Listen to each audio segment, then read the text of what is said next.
Sir Ibrahim sir பல விஷயங்களை அடுக்கியிருக்காரு. இன்னும் வந்து காங்கிரஸ் மீண்டு வரல, என்ன மாதிரியான விஷயங்களால் சிக்கலை சந்திக்குது அப்படிங்கிறத சிவபிரகாஷ் சாரும் குறிப்பிட்டாங்க, திரு நாகராஜ் சாரும் குறிப்பிட்டார். உங்களுடைய பதில்கள்? இல்ல, இன்றைக்கு இருக்கக்கூடிய கருத்து நாகராஜ் சார் அவர் வச்ச தமிழ்நாடு, மேகாலயா, சிக்கிம், மணிப்பூர், பஞ்சாப் உள்பட கிட்டத்தட்ட 9 மாநிலங்கள்ல ஒரு நாடாளுமன்ற உறுப்பினர் கூட இன்றைக்கு பாஜகவுக்கு கிடையாது என்பது நிதர்சன உண்மை. ஒண்ணு, இவங்க பாஜக காங்கிரஸ் முக்து பாரத்னு சொல்லிக்கிட்டு இருக்கிற இடத்துல காங்கிரஸ் வளர்ந்துகிட்டு தான் வருதுன்றதுக்கு மிகப்பெரிய எடுத்துக்காட்டு இந்த நடந்த 2 இடைத்தேர்தலையுமே காங்கிரஸ் தான் வெற்றி பெற்றிருக்கு. இதை தாண்டி குஜராத்ல இடைத்தேர்தல் ஏற்பட்டது, சட்டமன்றத்துல வாவ் என்ற தொகுதிக்கு, அதுலயுமே காங்கிரஸ் தான் வெற்றி பெற்றிருக்கு. இவர்கள் எங்க வந்து நரேந்திர மோடி மற்றும் அமித்ஷா அவர்களின் கோட்டை என்று சொல்கிறார்களோ, எங்க குஜராத் மாடல் என்று சொல்கிறார்களோ, அங்க காங்கிரஸ் வந்து இடைத்தேர்தலில் வெற்றி பெற்றுச்சு. ஒண்ணு. இன்னொன்னு, அயோத்தி மக்கள் மிகப்பெரிய ஆதரவு நிலைப்பாடை காட்டுவாங்கன்னு எதிர்பார்த்தாங்க. அங்க அயோத்தியில இவர்களுக்கு வந்து இறங்கு முகம் தான் கிடைத்தது. சரி, அது ஒரு பக்கம் ஒரு நிலைப்பாடை வச்சிடலாம். இல்ல, இப்ப நான் இதுலயே ஒரு கேள்வி என்னன்னா, இப்ப நீங்க அயோத்தி மக்கள் உங்களுக்காக வாக்களித்தார்கள் அப்படிங்கிறதுனாலேயே அடுத்த 6 மாதங்கள் நடந்த சட்டப்பேரவை தேர்தலில் மிகப்பெரிய ஒரு தோல்வியை வந்து காங்கிரஸ் சந்திச்சிருக்குல்ல. ஹரியானால நீங்க ஆட்சியை பிடிக்கிறதுக்கான வாய்ப்புகள் இருந்துச்சுன்னு பத்தியும் மகாராஷ்டிரா பத்தியும் தனித்தனியா நான் சொல்றேன். சரி, முதல்ல சகோதரர் ஜி.கே. நாகராஜ் அவர் சொன்னபடி முஸ்லீம் லீக் போல கட்சி இயங்குறது காங்கிரஸ் அப்படின்ற சொன்ன கருத்தே வந்து அபத்தமான கருத்து. முஸ்லீம் லீக் என்பது ஒரு தனி சமுதாய ஒரு கட்சியா, அந்த கட்சியை போல காங்கிரஸ் கட்சியே இயங்கணும். அதுல பல்வேறு சமுதாயம் இருக்குது. அப்ப அந்த சரி, அப்படியே இருந்தாலுமே அது ஒரு சமுதாயத்துக்கு என்ன இல்ல குறுக்கீடு இல்ல, நான் பேச விடுங்க. நீங்க பேசும்போது நான் குறுக்கிடவே இல்ல. நீங்க குறுக்கிட வேணா, நீங்க அடுத்த ரவுண்ட்ல நான் உங்கள்ட்ட கேட்கல, கேட்கவே இல்லை. நான் சொல்லிட்டு போறேன், நீங்க அடுத்த ரவுண்ட்ல சொல்லுங்க. சரி இப்ராஹிம் சார் பேசுங்க. அதாவது என்னன்னு கேட்டீங்கன்னா, அவர் சொல்லிட்டு இருந்தாரு முஸ்லீம் லீக் போல இருக்கிறது அப்படின்னு சொல்லிட்டு வந்தாரு. இதேதான் இந்திய நாட்டு பிரதமர் அவர்களும் சொன்னாங்க. நாங்க கேட்கிறோம், முஸ்லீம் லீக்னா இந்த நாட்டை பிளவுபடுத்திய இங்கிருந்து முகமது அலி ஜின்னா பெருத்துட்டு போனமோ முஸ்லீம் லீகை ஒரு இஸ்லாமியனாக நானே வெறுக்கிறேன். அப்ப அந்த பிரிவினைவாதத்தை நாங்க ஒருபொழுதும் ஏத்துக்கிறது இல்ல. அதனாலதான் நாங்க இன்றைக்கு இந்தியாவில இருக்கிறோம். சிறுபான்மை சமுதாயமாக எல்லா சமுதாயம் இருப்பது போல நாங்களும் இருக்க தயார். ஆனால் ஒரு கேள்வி, சிறுபான்மை சமுதாயத்தின் மீது மட்டும் உங்கள் வெறுப்பு ஏன், தொடர்ந்து வெறுப்பு ஏன்? கிட்டத்தட்ட ஹியூமன் ரைட்ஸ் வாட்ச் வந்து இந்திய நாட்டு பிரதமர் அவர்களுடைய தேர்தல் பிரச்சாரம் குறித்து ஆய்வு செய்யறாங்க. அதுல 173 முறை ஒரே சமுதாயம் குறித்து வெறுப்பு பிரச்சாரத்தை இந்திய நாட்டு பிரதமர் மேற்கொண்டார் என்ற ஆதாரங்களோடு எந்தெந்த இடத்துல எங்கெங்கெல்லாம் பேசுறாங்கன்னு தெளிவா ஆதாரத்தை வெளியிட்டு இருக்கிறாங்க. இது குறித்து தேர்தல் கமிஷனிடம் முறையிடப்பட்டது. 17,000 சிவில் சொசைட்டி மக்கள் ஒரு சமுதாயத்தின் மீது இவர் காழ்ப்புணர்ச்சி கொண்டு பேசுறாரு, இதை ஏத்துக்க முடியாது அப்படின்னு சொன்னப்போ கூட இந்த சீஃப் எலெக்ஷன் கமிஷன் என்ன மாதிரியான நடவடிக்கையும் எடுக்கவில்லை. இதுதான் நிதர்சனம். மாறாக என்ன பண்ணாங்க அப்படின்னு கேட்டீங்கன்னா, அங்க இருக்கக்கூடிய நம்மளுடைய பாஜகவுடைய பிரசிடன்ட் மாநில தலைவர் அவர்களுக்கு, அகில இந்திய தலைவர் அவர்களுக்கு கடிதம் எழுதுறாங்க. பேசினது நரேந்திர மோடி அவர்கள், அவரை தான் நிப்பாட்டி இருக்கணும். ஆனா மாறுதலாக அங்க கடிதம் யாருக்கு போகுதுன்னு கேட்டீங்கன்னா அகில இந்திய தலைவருக்கு. இதுதான் இன்றைக்கு இருக்கக்கூடிய எலெக்ஷன் கமிஷனுடைய நிலைப்பாடு. மாநில தேர்தல் முடிவுக்கு வந்துடலாம். அதுதான் ஹரியானா தேர்தலை பொறுத்தளவுக்கு அவங்க எடுத்து வச்ச அஜெண்டா என்பது எப்பொழுதுமே ஆன்டி ப்ரொபகண்டா தான். ஒரு கம்யூனிட்டிக்குள்ள இன்னொரு கம்யூனிட்டிக்கு எதிராக ஒரு நட்சத்திரமான கருத்துக்களை விதைப்பது. ஜாட் வர்சஸ் நான் ஜாட் அஜெண்டாவை தான் அவங்க ஃபேக்ஷனா கொண்டு வந்தாங்க. நச்சுத்தன்மையான கருத்துக்கள் பேசுறது நிச்சயமாக தவறுதான், கண்டிக்கத்தக்கதுதான். ஆனா ஒரு தேர்தல்னு வரும்போது ஸ்ட்ராட்டஜியை உருவாக்குறாங்க. ஒரு பெரும்பான்மை சமூகமாக இருக்கக்கூடிய ஒரு மாநிலத்தில் அதற்கு ஆப்போசிட்டாக இருக்கக்கூடிய மற்ற சமூகங்களை ஒருங்கிணைத்து அந்த தேர்தலை வந்து வெற்றி பெறாங்க. அத்தகைய விஷயங்களை வந்து செய்கிறதுக்கு காங்கிரஸ் தவறிடுச்சா அப்படிங்கிற அந்த ஒரு மிக முக்கியமான கேள்வி இருக்குது. கட்சிக்குள்ளேயே வந்து மூத்த தலைவர்களுக்கிடையே பிரச்சனை அப்படிங்கிறதெல்லாமே அந்த காலகட்டங்களில் பார்வையாக முன்வைக்கப்பட்டுச்சுல சார்? காங்கிரஸ் கட்சியை பொறுத்தளவுக்கு ஒரு கொள்கை இருக்கிறது. என்னன்னா, வெறுப்புவாத அரசியல், பிளவுவாத அரசியல், இதற்கு எதிராக காங்கிரசுடைய கொள்கை என்பது தெளிவாக இன்னைக்குமே நீங்க வந்து இன்றைக்கு இல்ல, காங்கிரசுடைய எல்லா கொள்கையில எடுத்து பாத்தீங்கன்னா, எங்கெல்லாம் பாஜக பிளவுவாத மதவாத அரசியலை செய்கிறதோ அங்கெல்லாம் என்னது நேரடியாக எங்களோட ராகுல் காந்தி தலைவர் அவர்கள் அதற்கு எதிராக பிரச்சாரம் செய்வது வழக்கம். இது மாதிரி இந்த சோசியல் இன்ஜினியரிங் சொல்றாங்கல்ல, பிளவுவாத அரசியலை நீங்க ஒரு சமுதாயத்துக்கு எதிராக இன்னொரு சமுதாயத்தை திருப்புவத இன்னைக்கு லேட்டஸ்ட் நேமா வச்சுக்கிறீங்க, சோசியல் இன்ஜினியரிங் இதுதான் வந்து இன்றைக்கு இருக்கக்கூடிய சோசியல் இன்ஜினியரிங் கன்ஸ்ட்ரக்ஷன் அப்படின்லாம் நீங்க நவீனப்படுத்தி பேர்களை வச்சுக்கலாம். ஆனா என்னதான் பேர்களை வச்சாலும் ஒரு சமுதாயத்துக்கு எதிராக இன்னொரு சமுதாயத்தை திருப்புவாதம் பண்ணுவது என்பது முழுக்க முழுக்க அந்த செயல் என்பது மதவாத பிளவுவாத அரசியல் தான். இந்த பிளவுவாத அரசியல், இந்த ராடிக்கல் போலரைசேஷன் சொல்றோம்ல, இந்த ராடிக்கல் போலரைசேஷன் அரசியல் என்பதுதான் இன்றைக்கு வந்து ஹரியானாலையும் சரி, மகாராஷ்டிரால மராத்தா மக்களுக்கு எதிராக ஓபிசி மக்களை திருப்பி விட்டதும் சரி, தொடர்ந்து இது மாதிரியான போக்குகளை தொடர்ந்து anti propaganda for single community இதை சரியாக செய்து வருவது பாஜக. இந்த கொள்கை வேண்டாம் என்று நினைப்பது காங்கிரஸ். இல்ல, 2024 நாடாளுமன்ற தேர்தலையும் நீங்களும் அத்தகைய பிரச்சாரத்தை முன்னெடுத்தீங்க அப்படிங்கறத பிரதமர் மோடி எடுக்கல. அவங்க வந்து ஹனுமானுடைய நல்லா கேளுங்க, அவங்க நேர என்ன பண்ணாங்கன்னா ஜெய் பஜ்ரங் பலின்ற ஒரு வார்த்தையை வைத்துக் கொண்டு நேரடியாக தேர்தல் களம் கண்ட கர்நாடகால எங்களுடைய டி.கே. சிவகுமார் அவர்கள் கோயிலுக்கு போயிட்டு அன்னைக்கு தரிசனம் பண்ணிட்டு நேரடியா வந்து அங்கிருந்தே எங்களுக்கும் அனுமர் துறை இருப்பார் என்று சொன்னார். அப்ப அது அந்த இடத்துல பிளவாத அரசியல் பண்ணல. அந்த இடத்துல போய் ஒரு இஸ்லாமிய மக்களுக்கு பாருங்க, இவங்க சொல்லிட்டாங்க நீங்க எங்களுக்கு வந்து ஆதரவு தாங்க, இல்ல கிறிஸ்டின் மக்கள்கிட்ட போயிட்டு பிளவாத அரசியல் பண்ணல. இவங்களுக்கு எதிராக மாறாக 80-20 அரசியல் பேசினது யார்? அதே மாதிரி வந்து அப்படின்னு சொல்லி நம்ம ஒன்றாக இருப்போம், அப்பதான் சேஃபாக இருப்போம்னு சொல்லி இந்திய நாட்டு பிரதமர் மகாராஷ்டிரால தேர்தல் பிரச்சாரம் பண்ணலையா? யாருக்கு எதிராக பண்றாரு? நம்ம ஒன்றாக இருப்போம், இந்திய மக்கள் எல்லாம் ஒன்றாக தானே இருக்கும். அப்போ ஒவ்வொரு இடத்திலுமே இவர்களுடைய பிரச்சாரம் என்பது புல்டோசர் பிரச்சாரம், நேரடியாக 80-20 பிரச்சாரம், அதே மாதிரி மக்களை பிளவுபடுத்தக்கூடிய பிரச்சாரங்களை எல்லாம் தொடர்ந்து 2 மாடு வச்சிருந்தா 2 வீடு வச்சிருந்தா புடுங்கிக்குவாங்க, உங்கள்ட்ட இருந்து எல்லாத்தையுமே உங்களுடைய சொத்துக்களை எல்லாம் புடுங்கிக்குவாங்கன்னு பேசுனது யாரு? நாடாளுமன்றத்தில் இந்த உரையாடலை மக்கள் வந்து நாடாளுமன்ற தேர்தலில் கொடுத்துட்டாங்க. அதன் பிறகு வந்த விஷயங்கள்ல தேர்தல்கள்ல கால்குலேஷன்ல எங்களுக்கு 2-3 கருத்து வேறுபாடுகள் இருக்கு. நீங்க எவ்வளவு நேரம் சகோதரர் கூட சொன்னாரு, இவிஎம்ல எங்களுக்கு வந்து எந்த வகையான டவுட்டும் இல்ல, எந்த வகையான அது ஏன் வந்து நீங்க வந்து இதே வந்து வயநாட்டுல ஜெயிக்கும் போது சொல்ல மாட்டீங்க, ஜார்க்கண்ட்ல நாங்க சொல்றோம், எல்லா இடத்துலயுமே சொல்றோம். இப்ப ஜார்க்கண்ட்ல ஜெயிச்சிட்டோம், ஆனா எங்களுடைய அகில இந்திய தலைவர் மல்லிகார்ஜுன கார்கே அவர்கள் தெளிவாக கருத்தை எடுத்து வைக்கிறார். என்னன்ட்டு இவ்வளவு ஜார்க்கண்ட்ல ஜெயிச்சும் கூட எங்களுக்கு இதுல கண்டிப்பாக ஒரு சந்தேகம் இருக்கிறது.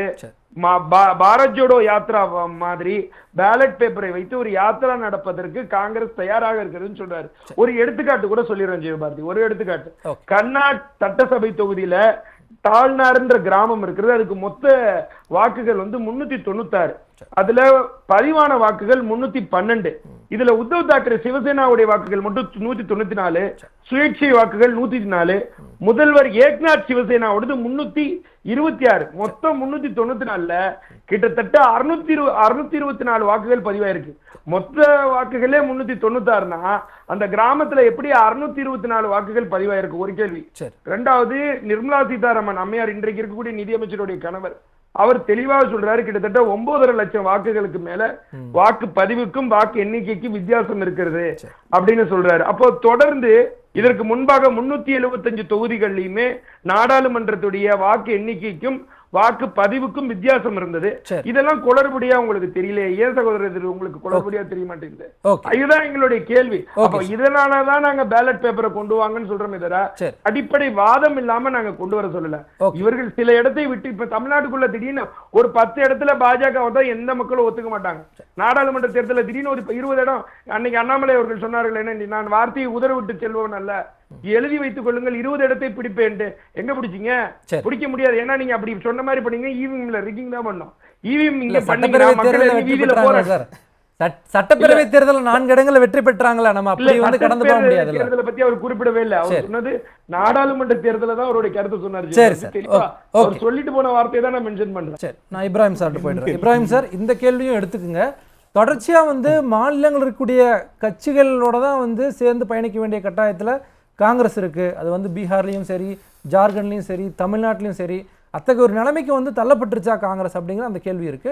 மற்ற விருந்தினர்கள் பேசின விஷயங்களையும் நீங்க குறிப்பிட்டு சொல்லலாம். அது முதல்ல சகோதரர் ஜி.கே. நாகராஜன் சொன்ன போல, அதாவது லடாக்ல சோனம் வாங்சுங்ன்ற ஒரு சோசியல் ஆக்டிவிட்டிஸ் ஒரு 21 நாட்களாக உண்ணாவிரதம் இருந்தார். அவர் ஏன் இருந்தாருன்றத ஒரு ஞாபகப்படுத்த விரும்புறேன். தன்னாட்சியாக அந்த மொழியின் பாதுகாப்பு கொடுப்போம், அதே நேரத்துல லடாக்குக்கு தேவையான எல்லா அடிப்படை வசதிகளையும் செய்து தருவோம் சொல்லி இவர்கள் கொடுத்த வாக்குறுதியை சரியாக செய்யவில்லை என்றுதான் அந்த சோனம் வாங்சுங் அவர்கள் 21 நாட்களாக உண்ணாவிரதம் இருந்தார். இவர் என்ன சொன்னாரு, நாங்க கொடுக்காத ஏதாவது எங்க தேர்தல் அறிக்கைகளை கொடுக்காத நிறைவேற்றலையா அப்படின்னு கேள்வி கேட்டார்ல, அதுக்கு எடுத்துக்காட்டு சொல்றேன். லடாக்லயே சாதனையாக ஜம்மு காஷ்மீர்ல தேர்தல் நடத்தி முடிச்சிருக்கோம் சார். 370 அப்ளிகேஷனுக்கு அப்புறம் எத்தனை வருஷம் கழித்தீங்க? அப்புறம் எத்தனை கட்டமா நடத்துறீங்க? இல்ல எத்தனை கட்டமா நடத்துறீங்க அதையும் சொல்லுங்க. எத்தனை முறை கல்விசப்பட்டதெல்லாம் கேட்கல. 370 அப்ளிகேஷன்ல 370 அப்ளிகேஷன்ல இல்ல இல்ல நான் கேட்க பதில் சொல்லுங்க. உங்களுடைய காங்கிரஸ் மந்திரி சொன்ன வார்த்தை கடந்த வாரம், நான் ஜம்மு காஷ்மீர் செல்வதற்கு பயந்து கொண்டிருந்தேன்னு சொன்னாரு. சமீபத்தில் அவர் கொடுத்திருந்த பேட்டியில நான் ஜம்மு காஷ்மீர் செல்ல பயந்து கொண்டிருந்தேன். என்ன மந்திரி சொன்னார்? எந்த மந்திரி சமீபத்தில் படுத்த பேப்பர் உங்க பழைய மினிஸ்டர் என்ன மந்திரி சொன்னார்? அத சொல்லுங்க சார். என்ன மந்திரி சொன்னார்? நீங்க இப்ப நான் உங்களுக்கு கருத்து சொல்லும்போது இல்ல ஒரு பாயிண்ட் மட்டும் நான் சொல்றேன் இல்லங்களா. எந்த மந்திரி சொல்லியிருந்தாலும் ராகுல் காந்தி தலைவர், இங்க பாருங்க, நான் ஒரு பாயிண்ட் மட்டும் தெளிவுபடுத்துறேன் கேளுங்க. அதாவது வந்து சோனம் வாங்சுங் அவர்கள் நீங்கள் கொடுத்த தேர்தல் வாக்குறுதிகளை சரியாக செய்யவில்லை என்றுதான் உண்ணாவிரதம் இருந்தார். எல்லா பத்திரிகையிலும் வந்திருக்கு, உங்களுக்கு தெரியும். இல்ல இல்ல நீங்க கொடுத்த தேர்தல் வாக்குறுதிகள் தன்னாட்சியாக தன்னுடைய மொழியின் ஆட்சியை இல்ல எப்ப நீங்க சொன்ன தேர்தல் வாக்குறுதி நாடாளுமன்றம் 2019 நாடாளுமன்றத்தை பத்தி அவங்க பேசி எப்படிப்பட்ட தீவிரவாதம் தலைவர் புல்வாமா தாக்குதல் உங்களுடைய நடவடிக்கை, புல்வாமா தாக்குதல்ல சத்யபால் மாலிக் அவர்கள் தெல்ல தெளிவாக சொன்னார். புல்வாமா தாக்குதலின் போது சத்யபால் மாலிக் அவர்கள் தெல்ல தெளிவாக சொன்னால் யாரோட அஜாக்கிரதை அது? 40 ராணுவ வீரர்கள் இருந்தார்கள். அது யாரோட அஜாக்கிரதை அது? அது உங்களோட அஜாக்கிரதை இல்லையா? தொடர்ந்து இன்னைக்கு வரைக்கும் மணிப்பூர் சம்பவம் குறித்து நான் கேள்வி ஒரே ஒரு விஷயம் தான் சார். ஒரு வாரமாக கல்லூரி பள்ளிக்கூடங்கள் எல்லாம் மணிப்பூர்ல ஒரு வாரங்களாக மூடப்பட்டிருக்கின்றன. இது குறித்து இன்னைக்கு வரைக்கும் இந்திய நாட்டு பிரதமர் வாய் திறந்தாரா? என்னமோ எல்லாமே தேனாரும் அமைச்சர் பார்த்துட்டு பார்த்தா சார், அங்க இருக்கக்கூடிய மக்களுக்கு நிவாரணம் கொடுக்கணும். பார்த்துக்கிட்டு இருக்காங்க. ஐபிஎல் மேட்ச் இல்ல, இங்க உட்கார்ந்து பாத்துட்டு இருக்கிறதுக்கு ஐபிஎல் மேட்ச் கிடையாது. இது ஒண்ணும் நான் என்ன கேட்கிறேன், ஒரே ஒரு பாயிண்ட் மட்டும். அதாவது வந்து நீங்க இவ்வளவு நேரம் பேசுனீங்கல்ல, 400 பாருன்னு நீங்க எல்லாம் சொன்னீங்க. அதற்கு பின்னாடி அந்த 400 பார் எங்க போச்சுன்னு தெரியல. என்னது காங்கிரஸ் முக்து பாரத்னு சொன்னீங்க. 9 மாநிலத்துல நாடாளுமன்ற உறுப்பினரே உங்களுக்கு கிடையாது. சரி இதெல்லாம் விட்டுருங்க. இவ்வளவு பிரச்சனை இடைத்தேர்தல்கள்ல இப்ப நடந்த கடைசி இடைத்தேர்தல்ல குஜராத்திலேயே ஒரு சட்டமன்ற உறுப்பினர் காங்கிரஸ் சார்பாக வெற்றி பெற்றிருக்கிறாரு.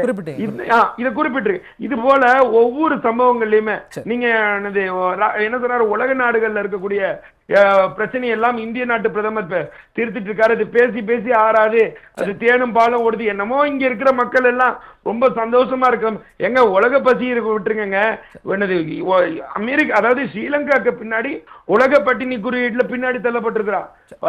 பத்திரிகையாளர்களுடைய ஃப்ரீடம்ல 99வது இடத்துல இருக்கிறோம். எந்த இடத்துல இருந்து 2014 இருந்து 2024 கொண்டு போய் நாட விட்டுருக்கீங்க. சரி ஒரு பக்கம் அதானி குறித்து இவ்வளவு தூரம் இன்றைக்கு வரைக்கும் இப்ப வரைக்குமே வாய் திறந்திருக்கிறார் இந்திய நாட்டு பிரதமர் அவர்கள். இப்ப வரைக்கும் வாய் திறந்திருக்கிறாரா? அதானி குறித்து அமெரிக்கால பிடிவாரண்ட் போடப்பட்டு இன்றைக்கு அதுக்கு இண்டிக்மெண்ட் தெளிவா வந்துருச்சு. அது குறித்து இன்றைக்கு வரைக்கும் இந்திய நாட்டு பிரதமர் வாய் திறக்காம இருக்கிறார். இது குறித்து ஒரு விசாரணை தானங்க கேட்கிறோம். ஒரு ஜாயின்ட் பார்லிமெண்ட் நீங்க குறுக்கீடு வைங்க சார், நீங்க பதில் சொல்லுங்க. இப்ராஹிம் சார் முடிச்சுக்கலாம் சார். இப்ராஹிம் சார் முடிச்சுக்கலாம். நான் வந்து சொல்லிருக்காங்க சார். நான் இல்ல சார், ராகுல் காந்தி அவர்கள் இல்ல நீங்க என்ன சொல்லிருக்காங்க? எஃப்சிபிஎல் இல்ல, அதானி எஃப்சிபிஎல் இல்ல, அதுதானே சொல்ல வரீங்க. அவர் லஞ்சம் கொடுத்ததாக சொல்லப்படுறதே காங்கிரஸ் நேரடியாக ஆதாரம். காலையில ஆல்ரெடி ஊடகத்துல பேசிட்டேன் நானு. பாருங்க பாருங்க தெளிவாக பாருங்க, கௌதம் அதானியோட முதல் பேர் இருக்கு. நான் சொல்றது யூஎஸ்ல. கேள்விக்கான பதில் அவர் சொல்றாரு. ஒரு செகண்ட் யார் மேல குற்றச்சாட்டு வச்சிருந்தாலும் விசாரணை நடத்துங்க. சரி விசாரணை நடத்துங்க.